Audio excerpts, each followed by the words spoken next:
Price the Lord. ஆண்டவராகிய இயேசு கிறிஸ்துவின் நாமத்திலே உங்களை அன்போடு வாழ்த்துகிறேன். கர்த்தர் கொடுத்த இந்த புதிய நாளிலே கர்த்தருடைய நாமம் மகிமைப்படட்டும். இந்த நாளின் கர்த்தருடைய வார்த்தை ஏசாயா 43 அதிகாரம் அதனுடைய 19 வசனம். இதோ நான் புதிய காரியத்தை செய்கிறேன், இப்பொழுதே அது தோன்றும், நீங்கள் அதை அறியீர்களா? நான் வனாந்திரத்திலே வழியையும் அவாந்திர வெளியிலே ஆறுகளையும் உண்டாக்குவேன். வனாந்திரத்திலே வழிகளை நான் உண்டாக்குவேன், வனாந்திர வாழ்க்கையிலே வழியை உண்டாக்குவேன். தேவ பிள்ளைகளே, நம்முடைய ஆவிக்குரிய வாழ்க்கையாக இருக்கட்டும், உலக பிரகாரமான வாழ்க்கையாக இருக்கட்டும், ஒருவேளை ஊழியத்திற்கு அடுத்த காரியமாய் இருக்கட்டும், ஒருவேளை வனாந்திரமாய் இருக்கலாம்.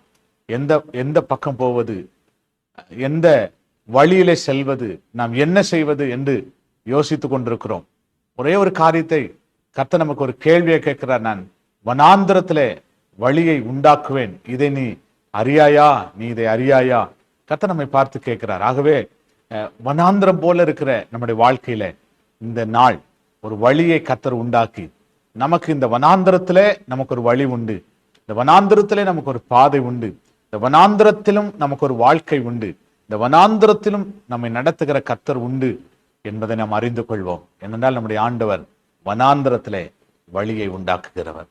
ஜெபிக்கலாமா? நல்ல ஆண்டவரே, நாங்கள் எல்லாரும் இந்த கால வேளையில ஜெபிக்கிறப்பா, எங்க வனாந்திர வாழ்க்கை மாறட்டும், இந்த வனாந்திரத்திலே வழியை உருவாக்குவேன் என்று சொன்னீரே. எங்க வாழ்க்கையில எல்லா வனாந்திர பாதையிலும் ஒரு வழியை உருவாக்கி எங்களை ஆசீர்வதிக்கும்படி நாங்கள் ஜெபிக்கிறோம். கிருபையின் கரத்தில் ஒப்புக் கொடுக்கிறோம். இயேசுவின் நாமத்தில் வேண்டிக் கொள்ளுகிறோம் நல்ல பிதாவே. Amen, amen, amen. Praise the Lord. God bless you. கர்த்தர் உங்களை ஆசீர்வதிப்பார். ஆமென்.